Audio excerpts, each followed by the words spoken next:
你们好哈，这是今天的2张牌，每一张牌后面都有5张塔罗，每一张牌我们都会仔细的去做解说。如果你要看久一点，记得按下暂停。那如果选好了，我们就开始喽。来，我们从选择第1号牌的朋友来看一下哈。来，第一张是审判牌嘛，哈。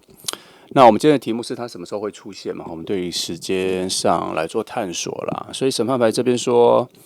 有的时候我们会自问自答哈，然后会心里会想说，他到底什么时候会出现了这个新恋人？听起来很像是在对未来问。其实审判牌的意义啦，其实是需要你回头一下看一下自己哈，因为审判牌比较像是一种回音哈，它不是那一种时钟钟声哈，打开一个新的开始，而是他在讲说，那些你以为已经结束的故事，正在宇宙的某个角落被再次散播了。然后你以为的结束都还会再回来。所以这张牌出现的时候，代表说你的能量正进入一种唤醒、召唤、唤醒哦。然后你的人生正在被召唤去清理一些过去的一些感情痕迹啦，也许是某个你以为你不会再想起的人啊，又在你心里轻轻的被你唤醒，想起来，那不是偶然的啦，那是因为宇宙正在调整你们的频率，你的频率，好让新的相遇不会重复旧的剧本，这个就是重点，好让新的相遇不会重复旧的剧本。所以什么时候会出现呢？审判牌是告诉你说，当你真正理解，过去，和过去的那段关系，那个人。那新的意义就会慢慢的出现在现在的时间线上面了。那审判牌这里的火能量它不是一个燃烧的火啦，而是一种净化的火。它会把旧的情感、焦虑啊、依附啊、未完成的一些怀念啊，一点一点的烧成灰啦。你可能这阵子特别会容易想起一些往事啊，梦到以前的事情啊，甚至感觉生活会出现一些过去的即视感啊。这些都不是一种错乱啊，而是一种重生的一种信号。宇宙其实在告诉你说，你要回收你分散在过去的那些灵魂碎片跟记忆啦。所以呢，当新恋人准时出现的时候，世界会先让你经历一场你内在的一个新的清醒。你会开始更有勇气的说出真实的感受啊，不再害怕失去谁。你会开始坦然的说，我已经准备好迎接新的人了。而就在你这么说出口之后，命运之轮的齿轮就会开始转动，然后那一个人会被正在清醒的你而吸引，会被你清醒的灵魂所呼唤，然后会慢慢的走近。他可能会在一个重叠的时刻会出现，比如说你正在某个熟悉的地方啊，然后感觉到气氛不太一样，或者你跟新朋友在聊天的时候，总是会有一种似曾相识的感觉。那审判牌在告诉你说，这不是巧合，而是灵魂正在更新，然后一步一步的更新，一步一步被唤醒之后的一个对世界的一个对应啊。所以审判牌常常暗示什么？旧的时间的循环结束，新的人在那个循环之后要出现。所以也许3个月内3个月内，也许当你心底真正的原谅以前的某些事情、人事物、某个事件，这张牌就会苏醒。所以这张牌同时在提醒说，不要急着催促宇宙给你答案，因为新恋人的靠近会以一种呼应的节奏来发生，跟你内在的心情会有所呼应。当你的情绪释放干净，当你的梦境开始变得比较温柔，当你听到某首歌突然开始释怀了你以前的某一天就是新恋人开始靠近的时候了。新恋人的靠近不是为了取代谁、取代过去，而是回应你内心的呼喊，回应你内心已经长大的那个灵魂。你会从新恋人的眼神里面看到一个不再需要证明自己的那一种理解了。然后新恋人会以一种安静的方式靠近，可能是一个小小的讯息，或是一次对谈里面的共识，或是在对谈里面的时候一个很不错的眼神的交换那些都是一个新的展开，开始在一种你们的关系里面重新拨开云雾见青天的那一种打开一扇门一扇窗的一种感觉啦。所以如果你问说具体的时间的话，我觉得审判牌基本上有代表春天啊、日出啊、复活节这样子的再生时刻，所以任何节庆啊，或是有新生的感觉然后什么满月啊之类的，都算是那一个时间。也就是说，当生命重新发出一些暖意、新生命的感觉的时候，它就会以一种难以预测的方式在这些时间点出现。所以也许你的视野里面已经看到它了啦，只是你还没有认出它，只是它在准备在一个比较完整的时间点然后出现，而那个时间点通常都是你内在灵魂已经比之前在更加清醒觉醒的时候会遇见，所以你不要怀疑说是不是自己动作太慢，或是太晚，或是太不确定它的出现这样。那审判牌其实在说，不是他没有来啦，只是你现在正在被调整出他能够认出你的样子，所以当你准备好的时候，宇宙会用一种不容忽视的一个瞬间，让你发现说他就在你眼前所以不用急他该出现的时候，你会立刻辨识出来。再来是塔牌的逆位塔牌其实是说有一种熟悉的感觉啦，就是明明没发生什么，但是你却又觉得说好像哪里不太对劲就是好像已经跟平常的一些节奏各方面有一些差异，比如说人际关系啊、生活啊、心情啊，或是节奏的时候都会有一些改变的时候，塔牌的逆位就是在这样的时刻，让你发现它的出现了。它不是一种爆炸型的，它也不是一种毁灭型的，而是一种你自己心底内在的一种改变的一种大震荡然后在你心底慢慢的进行。其实这张牌在告诉你说，在它出现之前，你的内心会有一种新的重建。我要讲今天这5张牌都是5种不同独立的征兆可是它有时候会有一种类似性跟重叠，就像这里在讲说你内心会有一种新的重建，而审判牌是说会有一种新的苏醒唤醒嘛，所以这就是2种不同的征兆，5张牌都有不同的意义那塔牌在讲说，不是因为你不够好啦，他可能其实在暗示你说，有可能因为你过去太努力了，努力到连疲倦都没有感觉到，没有足够的时间休息，甚至觉得自己休息不足都感觉不到。所以塔牌的另外一个你说，你已经走过一段足够摧毁旧的信念的那一段时期啦，所以你现在正在学习如何在新的未来里面不怕有一些新的创意、新的改变所以当新恋人进来的时候，那个即将出现的新恋人的时候，他不会在你最混乱的时候出现，他会在你重新建立你的新未来或是自己内在身心灵的部分的时候才会出现。那塔牌也是火能量嘛逆位的塔牌代表说这个火能量有点被收回，只留下那一个温度，它很像萤火一样木炭离去了，可是那个地面上还是有那些温度。这个温度其实是让你开始对某些过去的事情要释怀啦。你开始不会再想说一定要被谁爱啊才会安心，你开始会发现说自己也能够让生命亮起来就在这样安静的一个自我的修复期，你的脚步会慢慢的靠近他，他也会慢慢的靠近你。所以塔牌象征什么？某种爆破、惊险、崩塌之后的一个平静，所以它可能会出现在你已经从某个情绪的风暴里面走出来之后，有可能是失恋后的3个月啊，有可能是搬家后已经稳定下来，也许有可能是刚换工作之后的3个月啊，有一种重新开始生活之后这样，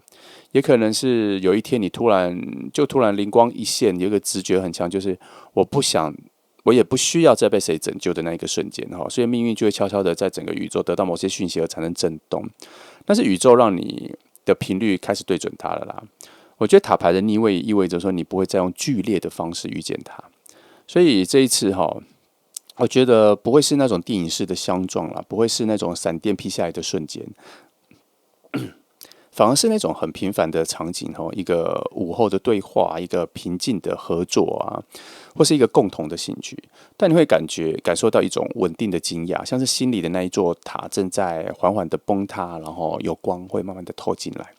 我觉得它不一定一开始就很浪漫，甚至可能只是朋友或者同事，或是网络上互相留言的人这样，可能或是当他出现的时候，你会觉得他出现在你面前的时候，你会觉得空气突然变得很柔软了，然后世界给予你的压力好像又没那么刺了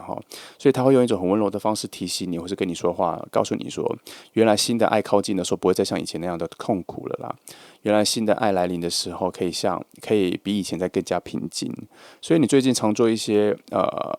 房子倒塌啊，或是重建人的关系，或是什么样子的梦境的时候，譬如说屋子漏水啊，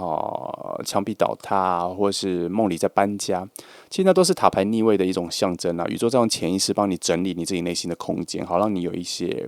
对外在的一个新的连接。所以它出现的时间就藏在你不再抗拒新的改变的那一刻。所以不用急着问还要多久，它什么时候来因为塔牌的逆位的节奏是慢的啦，它需要你把每一个碎片都重新粘连好，它不会来得特别早，但也不会来得特别迟，它会出现在你终于能够微笑的回顾你以前的故事的时候。有时候啊，爱不是在那种很完美的时候发生了，而是在重生之后，重生之后的你的柔软里面，慢慢的在心底发芽。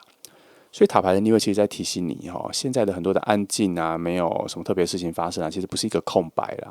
它是在酝酿、孕育、发芽中。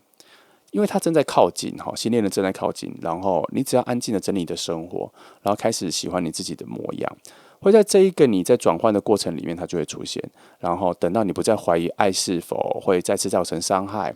然后它是否是安全的，你不再怀疑的时候，它就会出现在那一种日常里面、普通的日子里面所以不用担心，我觉得塔牌的逆位都告诉你说，它一出现的时候，你一样能够立刻辨识出它了再来，我们看到的是节制牌我觉得节制牌在说有的时候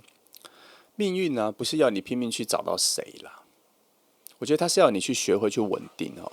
我觉得节制牌这张牌的能量很像一个温水看起来很平淡，但是我觉得它在慢慢的调整你内在的一些温度啦，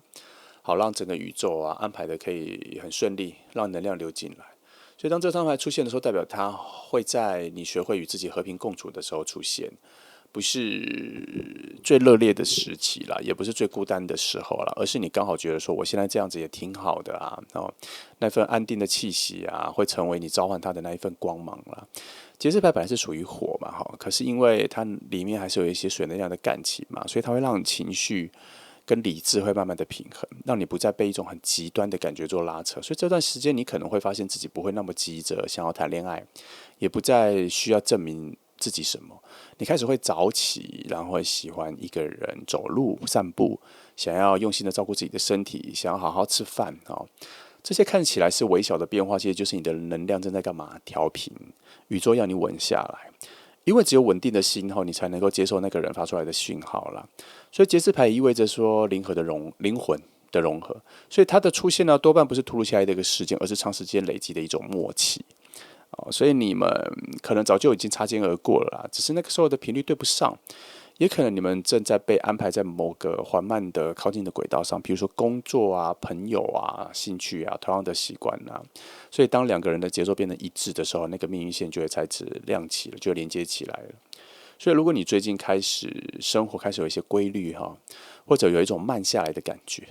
那正是它靠近你的一个前奏。节制牌的时间感很特别它不是用月或用年来计算，它是用你内在心的那个节拍，内心的那个节拍。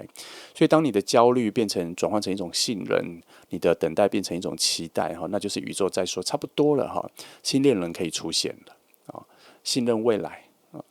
它会出现的方式，我觉得也不算剧烈的，而是柔软的。已经3次都强调是柔软的那它会是一个普通的约会、普通的聚会一个平淡的对话。然后它出现的时候，会让你觉得时间变慢了。节制牌的能量常常伴随着一种时间暂停的体验，你会感觉到空气变安静了，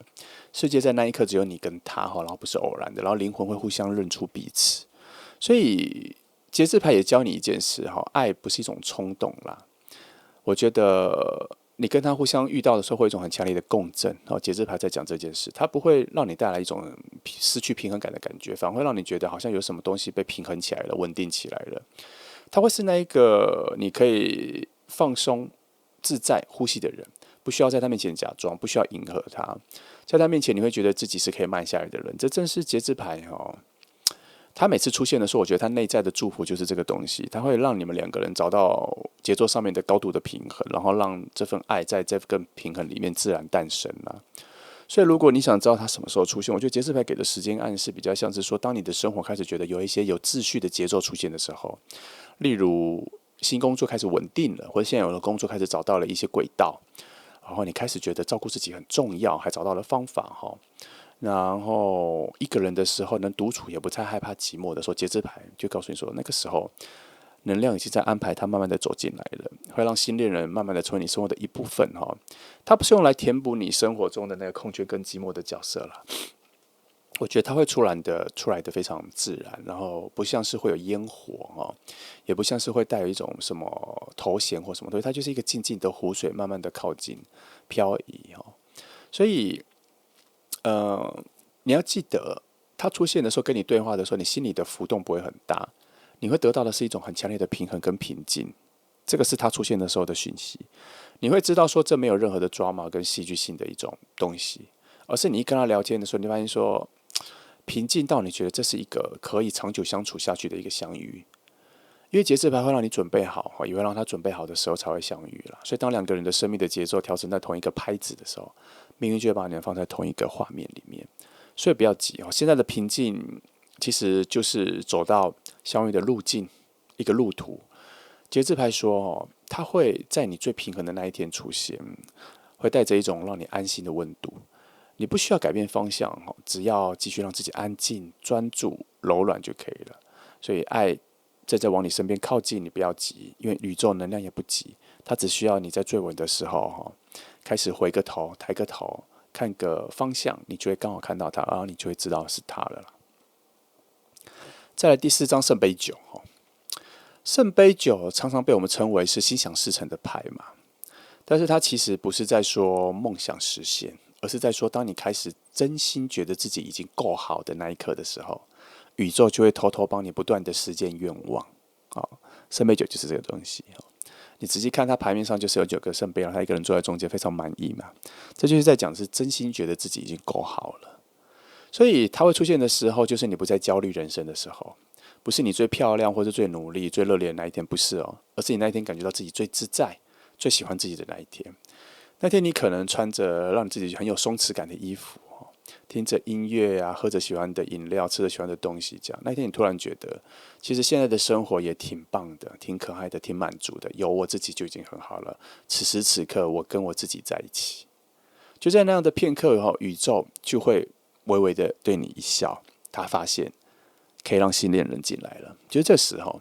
所以圣杯9的水能量象征情感的饱满跟满足啦，它不需要爆炸式的浪漫，第4次了不需要爆炸式的浪漫，也不需要命运的抓马跟剧场，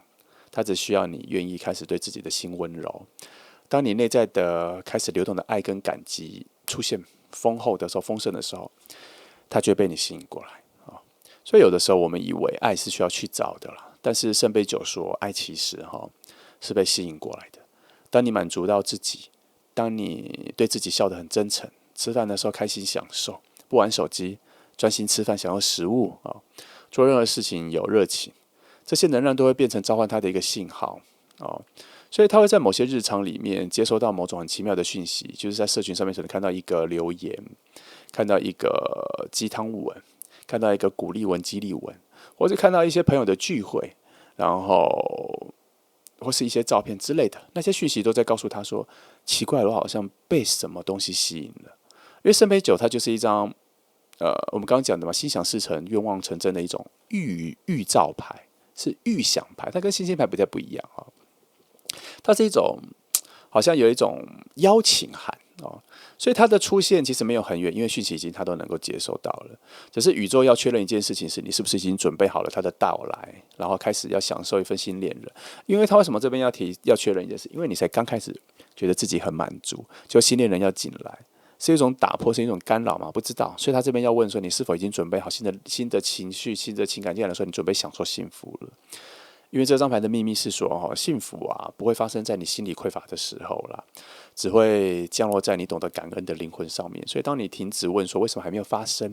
然后开始对整个世界、宇宙、能量说谢谢，我已经很好了，我不需要再多的介入跟帮忙了。其实就在这个时候，你的真心就会让你的频率跟它对齐，宇宙就会知道说是时候到了。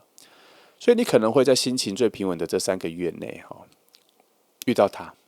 所以这段时间你会发现，说自己更常开心的笑，更容易被生活的小事所感动。可能有人主动约你啊，或者新的社交圈出现了新的活动、新的课程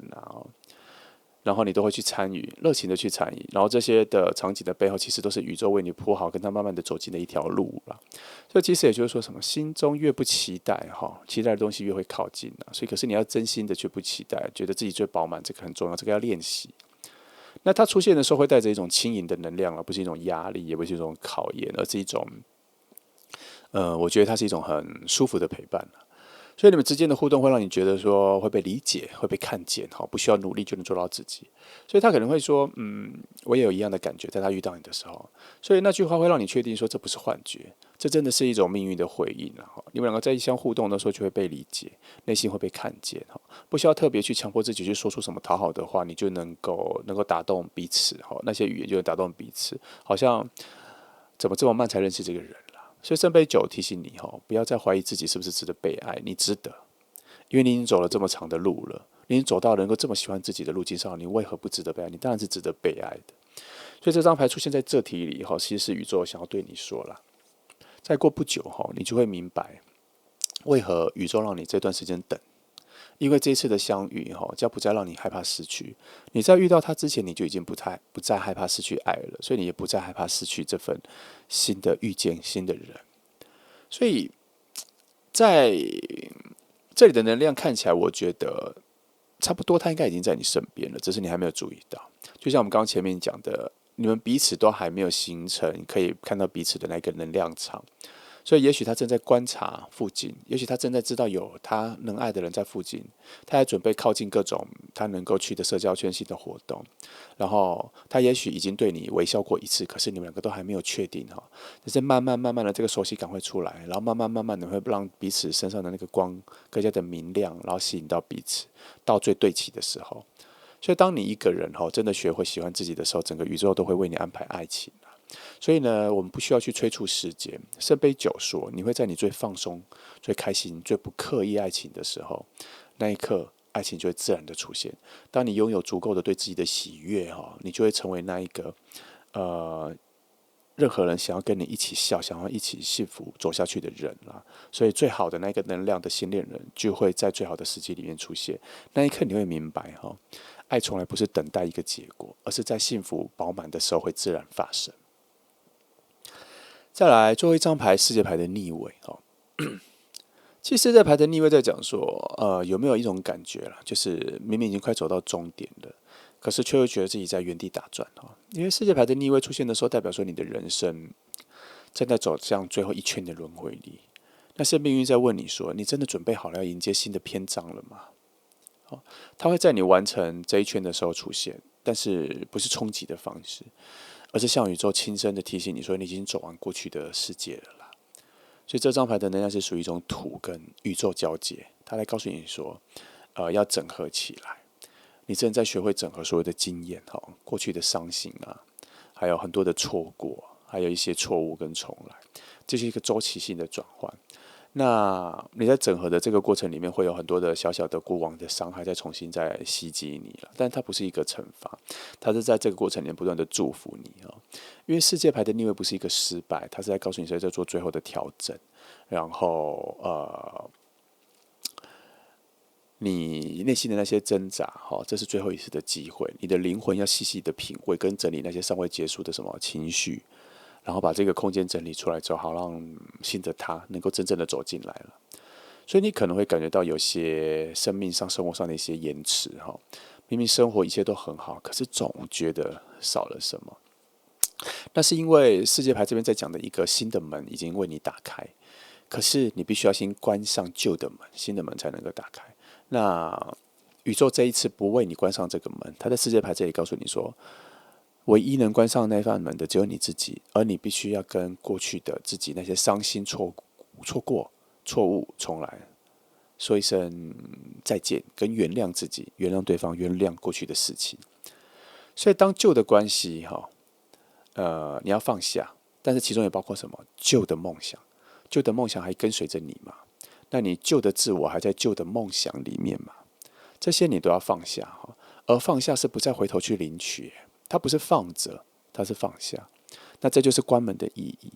这一扇门，这个放下一做到的时候，这个关门关起来的时候，其实新的门才会出现在眼前，你才能够顺势再把它新的世界的门再重新启动。那新恋人就是在这一扇门之后，新世界里面，你将会第一个遇到的好能量，因为它已经被派去在门后，你打开门的那一刻会出现。所以新恋人出现的时间在世界牌里面，常常伴随着完成跟开始因为世界牌是所有的大牌里面的最后一张。它再往后接的又是什么？回到第一个循环就是愚人牌，一种毫无顾忌的新的冒险的启程，那就是这扇门的打开。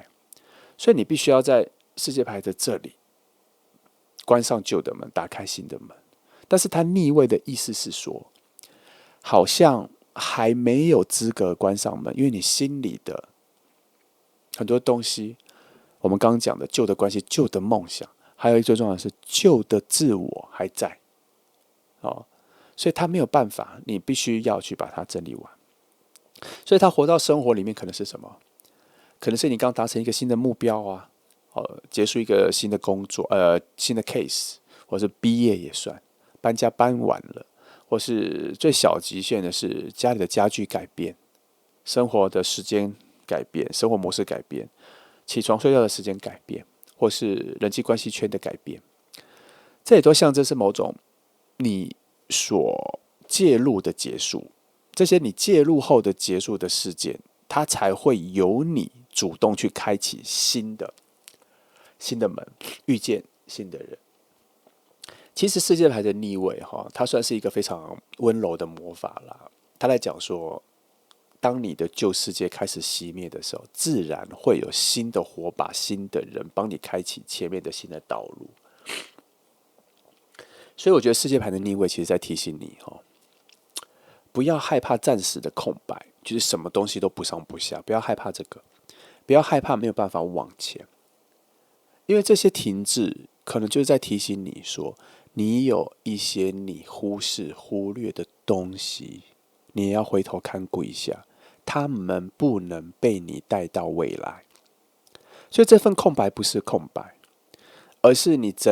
上面还有一些杂质、杂物，你还没有清理，你才能看到这个下面真正的空白。而这个空白其实是新篇章的底色，你整理完了，这个底色就会饱满、清楚、亮丽，为你打开新的未来。它是一个美丽的底色。所以这份空白等待停滞，有的时候你要把它当成是一种整理。所以在有的时候我们生活停滞空白，觉得好像不上不下，什么东西都是空的时候，你不要急着去找新的东西来填满，而是要好好的整理，把旧的东西丢掉，让这一份空间再更大。甚至你可以利用这个空白，让自己休息，整理自己的精神，休息，重新呼吸。也许你没有好好的呼吸你现在的生活，这样你要在这份空白跟停滞的时候享受，原来我可以什么都没有。而你开始享受到我什么都没有的时候，反而越容易迎来什么都有。所以有的时候生命上、生活上的一些空白它其实有时候不是阻碍，它其实是一种非常善意的提示，说我们可以让它更空白，让空间更大。所以你不需要急着找东西填补，你也不需要因为这份空白或是都没有新的能量或新的人进来的时候的这种孤单感被击败，想要逃脱，不需要啦。反而是这个时候你可以真正的学会跟自己相处的时候，这是一个非常好的机会。只是我们的生活中每一分每一秒都是靠着我们自己走，所以我们会觉得很慢。但是这每一分每一秒都是很珍贵的整理时间那么你可能会觉得这个过程很孤单啦会觉得过程很孤单，但其实你正在变成能够跟他与肩同行的一个样子。世界牌在逆位的时候它不会让爱立刻发生，因为它是一个重组的时期。重组世界牌正位的时候，它就是重组完了，新的阶段开始，新的周期开始。可在逆位的时候，表示说最后的真理出现嘛。所以就在这个时候，当你以为什么都没有改变的这几周，我觉得它的能量正在慢慢进入你的世界。可能会有朋友介绍的一个新的联系，所以了解他新的活动、新的聚会可能有一些巧遇，有一些巧遇，可是应该说不能说有一些巧遇啦，应该是说你们认识之后会发现，其实你们之前常在某些地方有出现，可是没认识到。其实这份巧遇在讲说，很随机的让你们出现了，可是你们没有遇见啦。巧遇了那一个时空，可是没有真正的遇见。可是这些细节看似错过，其实都是宇宙在慢慢的把你们推到比较靠近的位置，让你们自然发展了。其实我觉得从世界牌的逆位在讲的是说，其实你们一直都在附近，只是好像都没有一个很好的契机让你们真正的认识到。所以宇宙牌的逆位其实也在提醒你说，不要纠结为什么已经这么靠近了还没有遇到，然后应该要转而相信说，已经很靠近了，它已经在附近了，终究会遇到。你的转念要转一下哈，因为有的时候光靠近就很难了。可是现在你们两个的能量，我觉得都在为自己内心清空一个位置，让彼此进来的更自然。好，现在就是这个状况。所以呢，我觉得世界牌的逆位，它可能会出现在，我觉得如果真的要讲时间的话，它也蛮像会出现在某些人的生日，或是庆祝某些纪念日，跟时间有关的点的仪式感的日子。它也有可能出现在每个月的月底，因为月底转换，或是季节的转换。譬如说，比如说什么已经进入到了立冬，或是这样子哈。然后就是一些时节的转换，这样的转换的时候，因为世界牌它终究是在讲一个新周期、新周期、新周期，所以所有的新周期里面的结束跟开始的交汇点，都是你跟他容易现身在彼此面前的一个节奏了。所以世界牌的逆位的能量哈，也许有可能让你没有完全相信自己是有价值被爱的。可是宇宙在等你那一句话，就是我已经足够好了。记得今天牌最重要就是我已经足够好，这件事情是能够召唤他来的。所以当你真的说出这句话的时候，能量就对齐了。他会感觉到有一份成熟跟自在的能量也在靠近他，因为他其实要找的人不是需要被救的人，而是愿意跟他一起往新的世界创造的人。所以如果你问他什么时候要出现世界牌的逆位，再告诉你说你要开始停止怀疑人生的时候，那么他要出现的时机就到了。因为命运其实没有停下来，他只是在准备好等着你去迎接。有的时候就是这样，东西已经准备好了，就是你还没有要去接住，你内在的心思各方面都还没有准备要接住。所以世界牌的逆位出现我觉得反而是这5张牌的一个结语，他在告诉你说新的门已经要开始了，新的起跑线已经在前面了。可是你准备好了吗？你的世界已经正在转正了，可是你醒来了吗？你对过去的遗憾接受了吗？放下了吗？好，你有勇气了吗？你会慢慢的因为对自己很满足，很喜欢自己，才发现说新世界的门你已经站在他前面了。好，那新世界的门它不会带来一种很剧烈的冲击，不会很大的抓马的状况。它世界牌的就直接告诉你说，新世界只是微笑着在那边开着门迎接你。它会让你知道说，当你开启门之后，一切的等待都是有意义的，因为后面已经准备好好的能量、好的他等着你迎接。但是你准备好了吗？你心里够满足、喜欢自己了吗？这个才是重点哦。好，那这就是第1张牌的5张牌，希望给你一些不错的方向感。这5张牌的一致性还蛮够的，希望你有听到它的中间的那一个规律。那谢谢你来听哦，祝福你们。来第2张牌哈，来，今天题目是它什么时候会出现哈？然后5张牌都是不同的征兆跟讯息，你可以把它独立起来看哈。那么先看第一章是圣杯骑士嘛。其实圣杯骑士它比较像是一个前奏曲啦哈，它出现前的一个前奏曲是有温柔的、慢热的，可是却充满着期待。它带着水的能量哈。然后水中有一个圣杯嘛，那个水能量，这意味着他不是一个仓促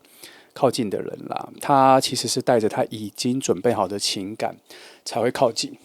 所以我觉得他出现的时间通常是你内心已经拥抱未来，开始重新相信爱的那一刻开始，他的起步就来了。如果你时常来看牌，我都会告诉你说，我们这里在告诉你的核心是改变自己。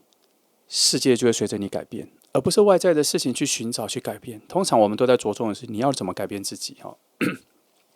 所以圣杯骑士这边在讲说，它出现的时机就是你重新相信爱的那一刻啦。所以也许你已经经历了一些不再联络对方的那些旧的故事，也许你已经对浪漫的事情变得更加的谨慎，甚至有点开始无感了。但是圣杯骑士的讯息很明确了它会出现在你愿意再次打开心门的那一天。其实它不是因为孤单了，而是因为你开始想要把自己的好完整的自己分享出去，去分享快乐。所以那一刻起呢，它的能量就会感受到你的光芒会散出去，能量就会有疏通了。所以这张象征我觉得圣杯骑士它其实有一个隐喻的字眼叫做什么？爱情的邀请，爱的邀请。所以它出现时呢，多半会用一种很柔和的方式靠近啊，不会突如其来的一个冲动啊，也不是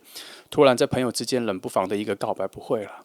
它是会一个缓慢的潜入哈，可能会一句关心、一个聊天或是一个交流之中一个温柔的眼神啦，它会让你觉得说这个人好像懂我哈，而那一个懂就是命运的一种回声。所以圣杯其实也是一种浪漫的能量的开端了。这张牌出现的时候，你周边的那个气场氛围会变得比较柔软，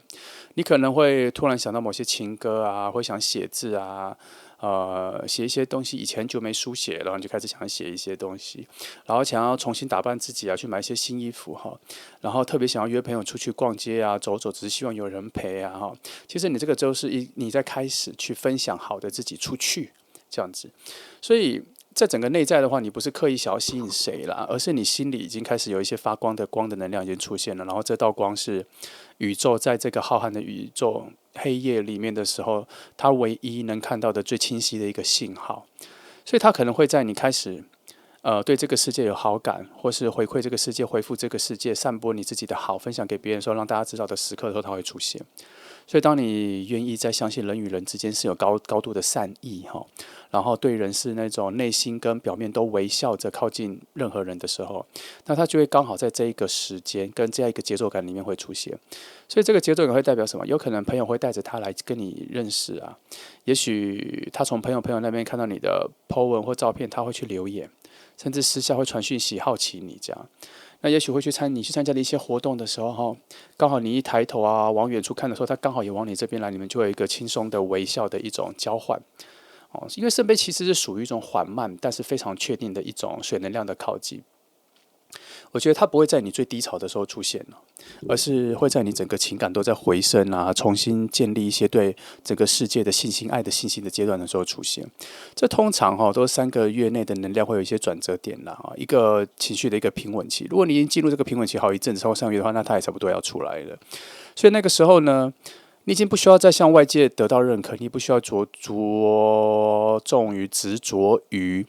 你该主动或他该主动。通常就是你自然的把自己做好的时候，他的能量就早就已经被你吸引过来了，只是他出现在你的视野里面的时候，他会更加的确定就是你在吸引他。然后我们回到他身上，他身上有某种很奇妙的浪漫诗意。你跟他聊天观察的时候，你会发现他身上有一个很特别的气质。那他不会很轻易的把这个东西表达出来，甚至他有可能不知道他有这样的气质啦。可是你跟他对话或什么眼神交流的时候，你会发现这个人有一种很特别的一种性格哦，缓缓的、慢慢的、很浪漫的、很有诗意的。那他会在跟你相处交流的时候，初步的时候会有一种慢慢的表达。去关心你的生活，去问你一些小事，一些简单的幽默感让你笑，这些会是你们一开始初步遇见的时候一些很普通的一些互动。不过这个就是他圣杯骑士所带来那个圣杯的爱情的能量，缓缓的、慢慢的哈。所以近期这3个月内，你开始觉得有一个人跟你聊天留言，然后那种好感是你所喜欢的，你就不要怀疑这是这一份爱的靠近，因为他不会大张旗鼓的去让你知道说他有多爱你，或让别人知道，不会那么高调。他会在很多跟你相处的小细节的时候，让你发现说他很愿意用这样子温柔的方式去回应你所有的互动。其实这个就是你们两个的能量在爱情上面有一些流动啊，是很柔软的。那么我觉得，如果要以讲具体的时间的话，圣杯骑士它有代表的一日时辰的一种比较接近傍晚的时候。如果是季节的话，会有一种春夏交际的时候。那如果是平常的气候的话，可能就比较像是雨季之后凉爽的季节哈。那如果你要把它再缩小的话，我觉得它比较像是整个空气间水汽比较重的时候的那个时刻，会比较靠近。然后这也是圣杯骑士所带来的一种整个能量的一种时机点吧，你会感受到。所以其实你不用特别去觉得它哪一天会过来，你要做的是继续保持你现在这份你开始相信爱、开始拥抱未来的这一个自我，因为那个会让你发光哈。它其实它需要依循着这样子一个光芒，然后慢慢的靠近你过来。其实啦，这边在讲是它一靠近你，你会立刻认出它，不用担心。再来到了第2张牌魔术师牌哦，如果我们说圣杯骑士是这整个爱情的前奏曲，那魔术师牌就是他正在创造这一个相遇的时刻，因为魔术师牌的显化能力很强。所以它什么时候出现的这个体验代表说其实它已经在路上了啦。整个宇宙的能量各方面已经把它推到那个往你这边的路上了，只剩下时间的齿轮怎么把它调整它的速度快慢了，还有走到你附近的时候你们的频率怎么对上。可是它其实以大方向来讲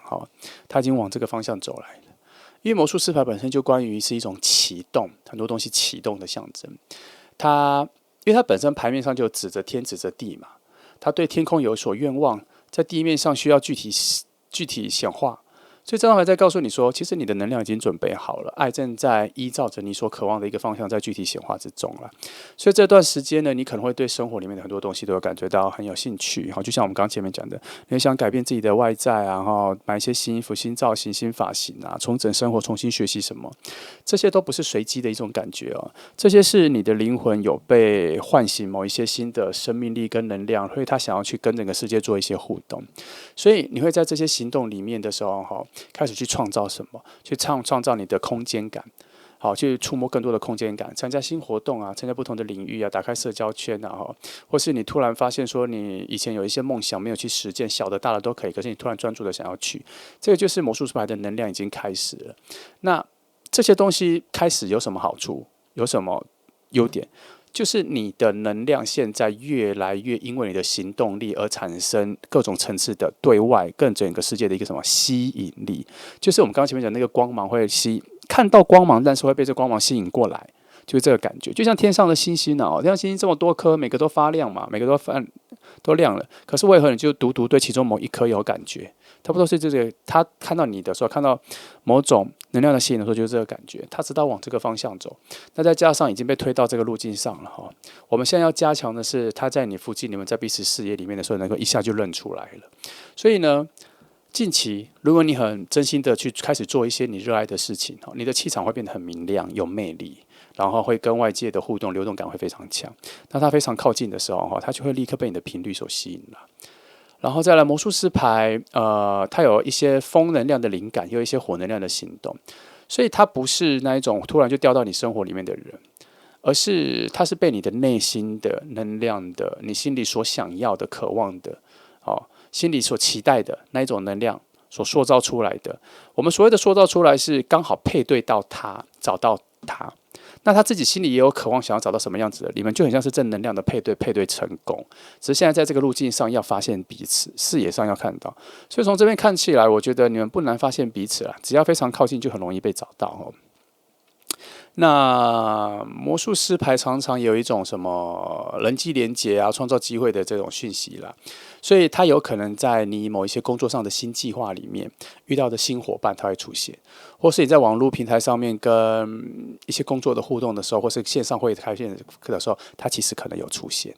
然后会注意，所以因为魔术师牌，它其实不会让事情停留在想象，就是你心里所期待、你想要的什么样子的人，它不会让它停留在想象，它会把它具体的显化成一种预见。那么，我觉得它出现的时间可能会在你的生活里面有一些新的改变之后的1到2个月内，它就会出现了什么样的改变？你突然去上了一些什么新课程或是我们刚刚讲的一些小梦想，你开始去做了，或是你去学习什么，或是新的案子什么刚做一个结束，现在是空窗期，在准备找新的案子，这样，在这一个新与旧的转换中间的时候，你的能量是最强的，它不是闲置的。他的意思是说，你刚好附近没有太多杂的能量，唯独你在那里发光，所以你的那个时候的吸引力就很强。你会发现，可能最近或什么，你的生活节奏变快，灵感变多，然后遇到很多新的人。我跟你讲，开始遇到新的人的时候，或是你移动的空间变多的时候，我跟你讲，他就在附近，在其中。你们的相遇或什么，一开始可能会不确定，但是我跟你讲，你们的眼神一遇到的时候，就会发现那个熟悉感，而且会知道说是这个人。你要抓住这个感觉因为你们两个从很远走过来，要走到最近的距离了，出现在视野之中的时候，应该要发现的。所以魔术师牌在提醒你了，要相信你内在的一个直觉的力量，你直觉出现了是那个，就可能就是那个几率很大。所以他最近以这1-2个月来说，我觉得他跟你有一些同步啦因为你们的能量我这边我觉得是有在吸引的。然后如果2个人都处在一种，其实我相信我是值得被爱的，我是有人要爱的。2个如果都在这一个同频的状况下的话，你们只要一靠近一个眼神一靠近，就绝对会搭上话，甚至莫名的你们就讲的话，你也不知道为什么。可能朋友之间聊天聊，3个人聊天，4个人聊天，另外2个人就突然离开了，剩你们2个聊天了，他就产生了某种很奇妙的显化的相处。然后慢慢的相处，就会发现说你们2个有一种很奇妙的生活感，好像聊很多生活的事情都很有意思，然后那时候火花就开始出来了，而且你们也有一种互相成为自己的镜子的感觉，好像你在他身上看到了什么，他在你身上看到了什么，然后讲一些优缺点，讲一些故事都还蛮相似的哈。其实这个就是魔术师牌在显化啦，它让你们2个心里所期待的东西，期待要遇到的人的内在是相雷同的，所以在遇到的时候，它只是一种对照。对照出来就发现彼此是很熟悉的，所以慢慢的在熟悉下去之后，你会发现说，其实你们2个的生活早就在无意之间互相召唤了啦。那我们回到魔术师牌，再讲一些时间的话，我觉得它也是一个初始的感觉，所以春天是有，还有所谓的新月月亮转换的时间，还有每个月的第1周的周期的感觉甚至有一些新的案子、新的计划开端的时候，它就是一直在讲某些东西。开始的起步那个阶段，世界刚动起来那个阶段，灵感刚出来的那个阶段，差不多是这样的时候，它可能就会出现。所以魔术师牌在告诉你说，你不要再怀疑它会不会来了，因为它早就在路上了哈。所以你现在首要任务是勇敢的去创造新的自己，勇敢的去跟这个世界做新的连接，多表达真实的自己，然后把自己活出新的那一面。那宇宙就会回应你，就会帮这个人再指出更好的路走向你。所以我们到了第3张牌月亮牌的逆位，我觉得月亮牌本来就很神秘啦，本来就很难解，它会被所有旁边的牌所影响，所以我们要看它这一层雾，这个神秘感是怎么出来的。那可是当它到逆位的时候，它其实就是这些神秘跟这些雾气正在散去，真相要跑出来。所以它什么时候会出现？我觉得月亮牌逆位代表是说，你的内心的不安，跟那一些迷惘开始逐渐散去的时候，也就是它逐渐现身的时候。所以会有一种感觉了有的时候我们以为爱没有来其实是宇宙的节奏感比你想象中的慢很多。然后月亮牌的逆位在告诉你说，其实在某方面也不是宇宙慢，而是你的心藏着太多的怀疑，你看不到宇宙的节奏，或者其实有时候很靠近的时候，你有不断的心理上有把相信推开，你自我的相信推开，推成不相信，不太相信，不太相信，没有到完全相信这样。所以在他来之前，其实你可能会觉得你可能会对爱还蛮小心的。可是这边在讲说，这份小心其实有一点点等于不安，对爱情的不安，要平衡起来不要对于爱情是这样子保持这么高度的小心，其实不需要，好好的放开心胸，因为每一个人都是每一段旅程，每一个人都是每一个故事，好好的品味去感受一下新的故事的内容就好了。所以这张牌出现的时候，其实在跟你说他已经靠近了啦，只是你还没有相信你看到的。所以月亮牌的逆位在讲说，等到雾散去的时候，所有东西都看得一清二楚，一切的不确定都会结束，你的情绪会慢慢的稳定下来，然后你心里的恐惧也会慢慢的消散。这就是它出现之前的一种整个心灵感受的一种征兆有所变化。因为月亮牌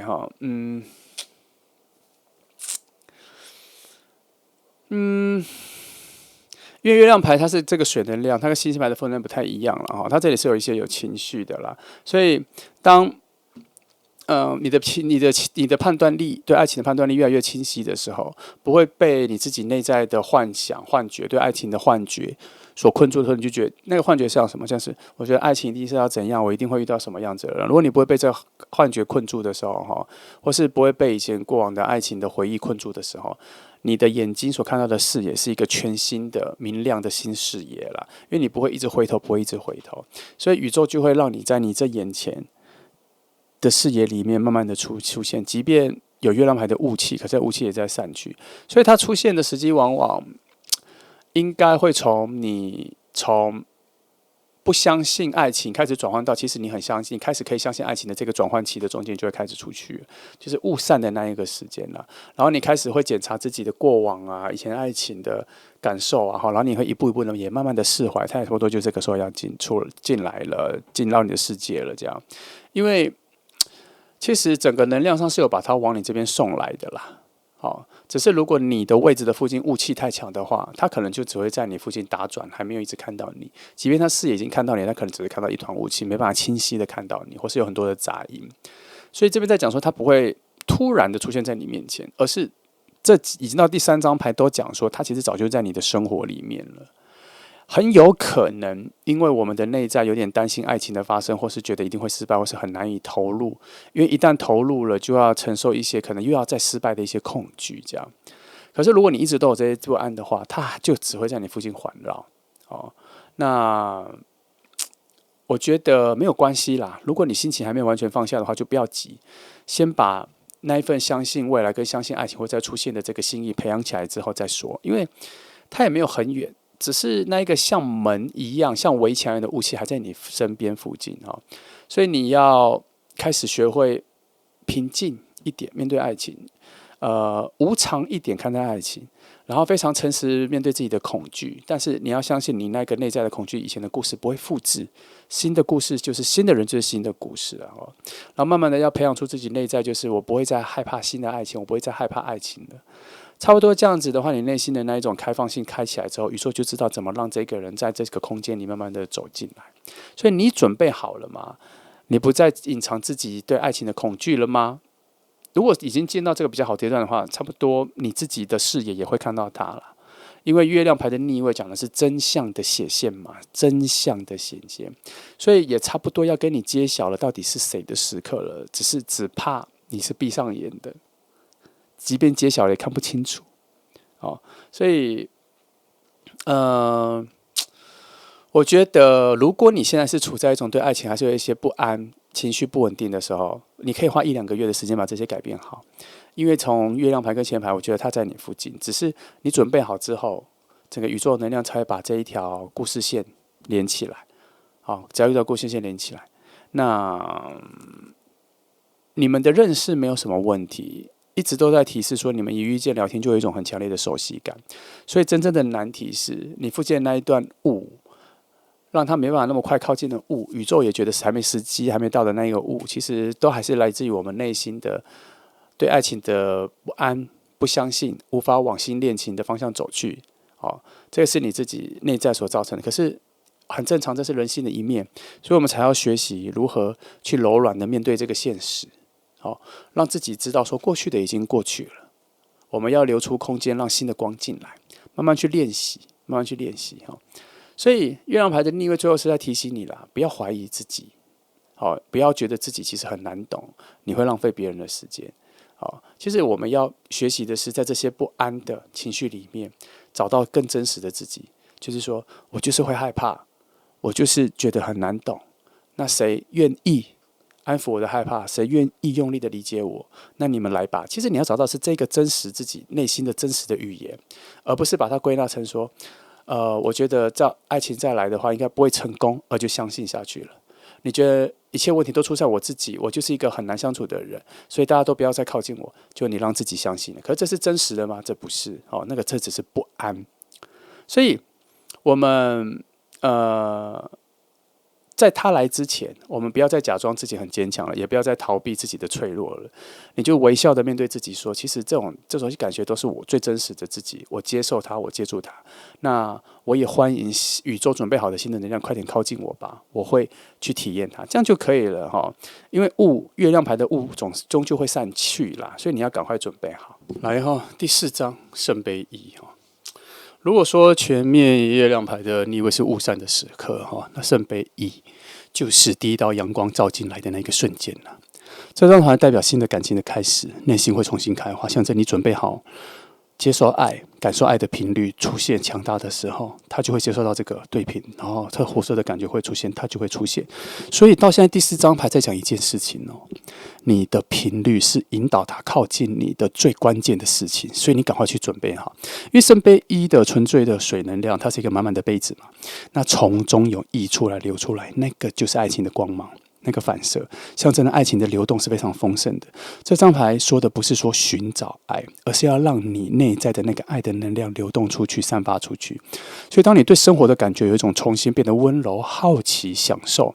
进而变成分享的时候，你开始对世界会产生很特别的温度跟光亮，宇宙就会在这个时候知道你准备好了，会让路径连接起来，让那一个人走近靠过你，以一种学习爱的心态跟潜意识靠近你。所以它出现的时机绝对不是你感到孤单寂寞的那个时候，而是你发现我已经很饱满了，我可以学习爱自己的这个时候就可以了。或者是说在生活里面啦，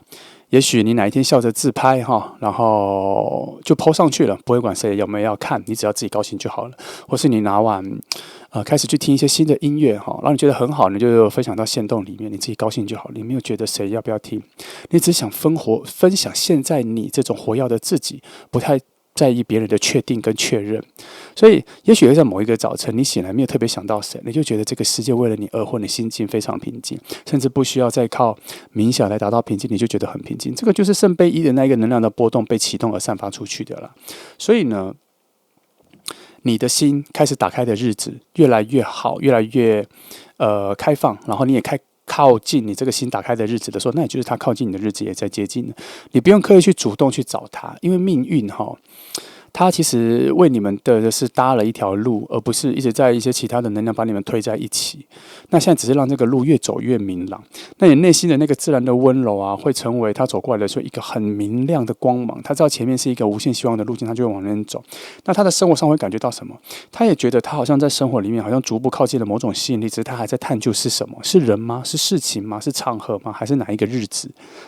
他也会开始变得比较自在。其实是因为你们内在某些微量的灵魂的一种呼喊已经开始产生了，然后命运已经听到这一个互相呼喊的一个信号了，他们就开始在铺路了啦。因为圣杯一的能量很干净他会很真诚的去做一些灵魂的感受，让你们两个人感受变成是一种很亲民的一种交流所以你会开始觉得世界变得很柔软，好像做什么事情都有一种很窝心的感觉它会有一段时间让你觉得日常生活变得非常有诗意，你很想享受那些小东西，不需要其他人，自己一个人就可以慢慢的感受到整个世界有一种很暖的感觉流向你，那就是圣杯的能量已经开始了。所以圣杯的核心主旨是在说，好的能量会因为你有一些好的心态跟自己，它会慢慢的一直在往你这边涌入进来。可是它要做的是某种交换，因为你手上的这个圣杯的能量，你必须要溢出、释放、分享出去，才会有新的跟你手上这杯水的能量做什么？做交换。那这份交换就有所交流，有可能你们交换到的是他那边的好的能量，所以它会产生什么？越靠近越共振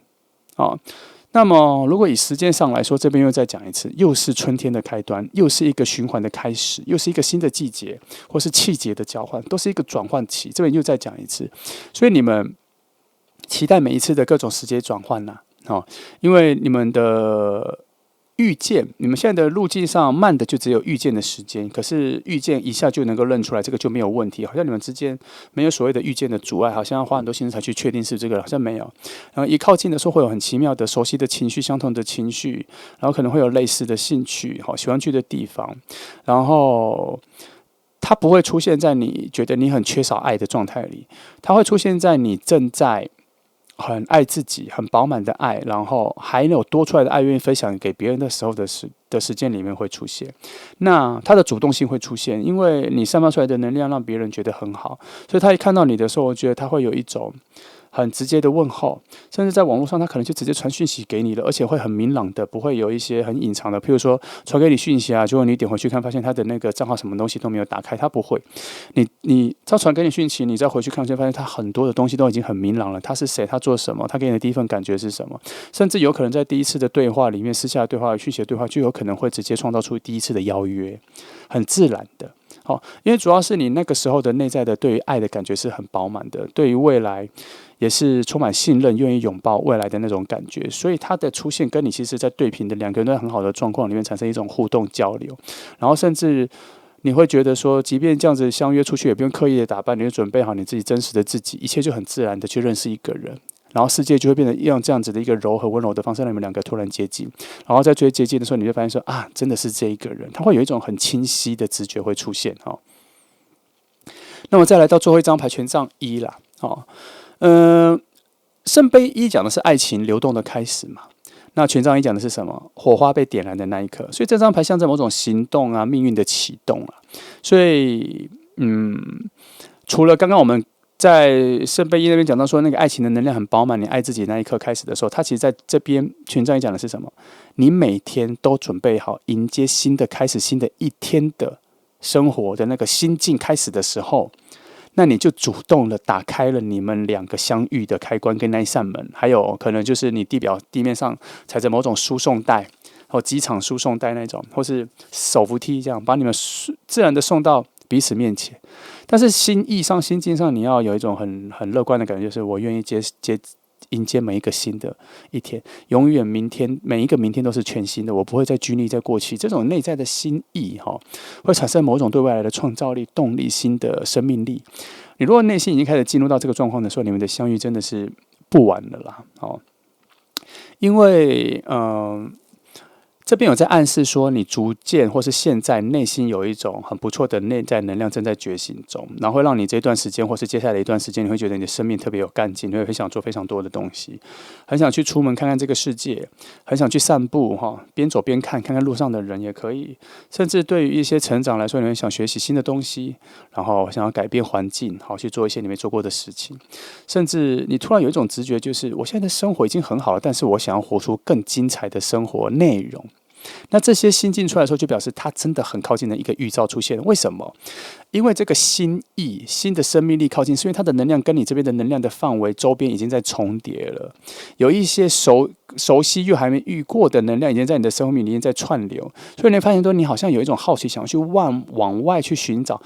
什么？其实你的内在的能量、灵魂正在寻找它。因为你们已经很靠近了，所以权杖一的能量在讲说，行动的时刻已经靠近了所以它的出现绝对不会在你对于整个生命怀疑或是停滞、不想往前的时候出现，而是会出现在你已经决定好我要往每一个新的每一天迈向新的那一步这样，然后有可能会想要说，我每天都要做出一些改变啊，我今天回家换一条路走啊，我平常去咖啡店喜欢坐的位置，我想换一个位置这样，然后或者是网络上有些人传讯息，你以前都不太爱回不回的，所以你就回去游览一下旧的讯息，突然想说，我来回一下这一个人。也许就是他，或是最近有一些朋友的一些邀约，你本来都会去审核是谁邀约了，要不要去。可现在有些邀约一来，你就觉得说好，我去看看是什么样的局，好奇一下。这些都是命运在很多很细腻的一个节奏里面，帮你找到你跟他见面的路。可是这其中权杖一在讲的是说什么？每一个小动作都在你的每一个小小的新的勇气里面运作到把你输送到他面前，把他输送到你面前了。因为权杖一讲的是说什么？你不再去被动的等着宇宙来被你安排，而是你要成为那一个开拓路径的人。然后当你这样子做的时候，你会开发出更多的路径，它会更容易找到你，它会找到更多的路径，被你这能量吸引过来，更好的走到你附近了。所以这边也在讲一件事情：当你们两个靠近的时候，能量是共频的嘛。所以会变成什么？你越是对生命有新的热情，越是有新的想法、新的勇气、新的梦想的时候，它其实也是这个状况的能量在靠近你，绝对不会是一种它很低、你很高的方向进来。因为现在其实你们是互相吸引。其实我们在讲说你这里能量很好，再把它吸引。可现在某一个方面来说，也是你被他那边的好能量吸引。其实你们两个现在的重叠性有在互相的去推对方往。一些未知的视野里面把彼此找出来，这个就是新的生命力在权杖一里面在讲的事情啦。所以多去接受新的机会，多去寻找新的挑战，新的变化，让自己可能每天每个周末都有新的尝试，没尝试过的东西不要太难，都是去摸摸这样子，去摸摸触碰它，然后问问朋友要不要一起去，或是朋友给你一些 idea 说他们要去哪里，你就觉得他们都还问你要不要去，你就说我要去，我要参加。因为权杖一代表什么？很多的新意的开始了，很多种开始。春天开始了，冬天结束，春天开始了，然后夜晚结束了，太阳升起了，也有这样或是一周结束了，新的星期一开始了，一个月结束了，这个月的1号开始了，它有很多种开始。权杖一在讲是各种的开始，可是在开始的那一刻，你有没有想要再创造出什么新的东西？是这个概念，所以你内在一直在保持这种主动性。你们两个其实现在应该都在对齐在这个状况，所以两个在遇见的时候可以预期，两个人遇见的时候会一种非常开朗的遇见，然后两个人都会想要主动去说些什么，好像想要去点燃什么，开启什么话题，然后很多的节奏感还不错，然后那一刻你就会知道说，这个看似陌生的人，好像一切都好对平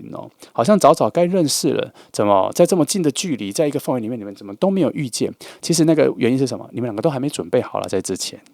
你们的能量还没有都走到这个位置，你们都要走到这个位置，可是之前都还没有想要走到这个位置，可是现在刚好两个人都在一种非常饱满的、有创造力的、有生命力的方向往未来走去。可是这个中间一个特色是什么？其实你们两个在找到彼此之前，其实都是